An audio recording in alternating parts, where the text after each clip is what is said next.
All right, let's turn now to our Funding Our Future segment. We're joined now by Marc Goldwein, Senior Vice President for the Committee for a Responsible Federal Budget, to chat more about the stimulus plans that have been proposed. I'm glad I was able to say that without messing up, Marc.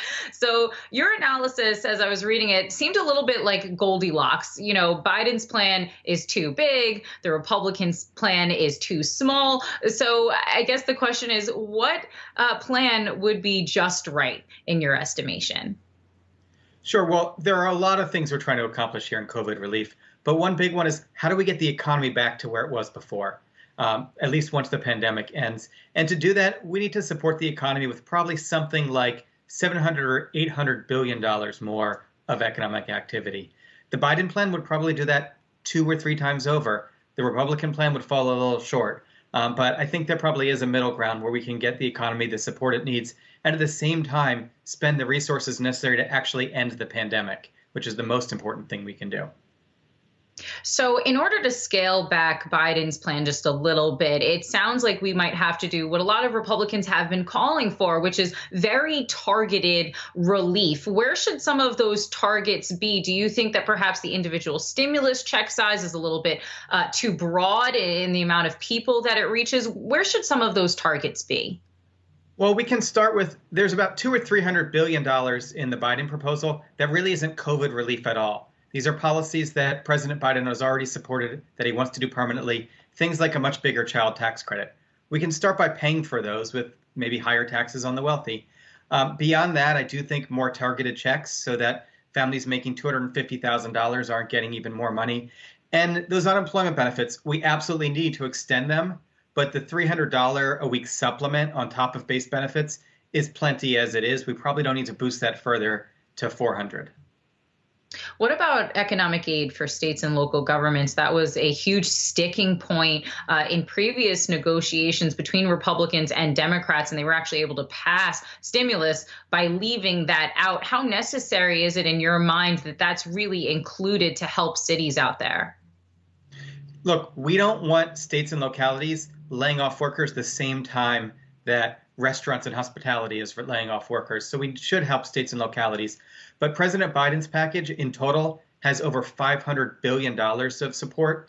The best estimates I've seen is that they maybe need about, the sun's in my eyes, excuse me, they maybe need about 200 or 250 billion. So we probably could cut that 8 in half and still give states and localities the money that they need.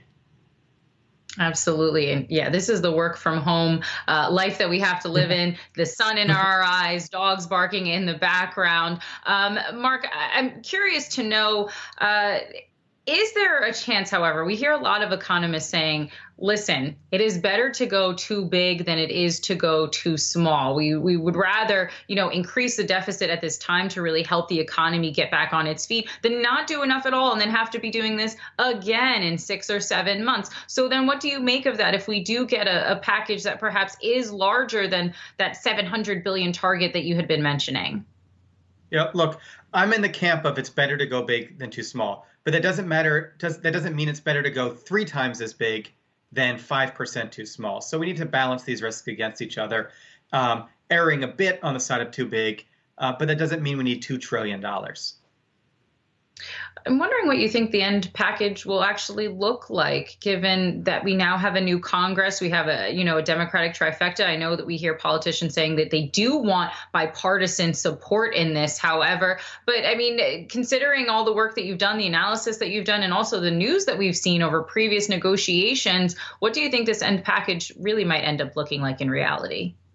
Well, it does look like Congress is looking towards passing our reconciliation instructions for the full 1.9 trillion. So I think that's the most likely outcome.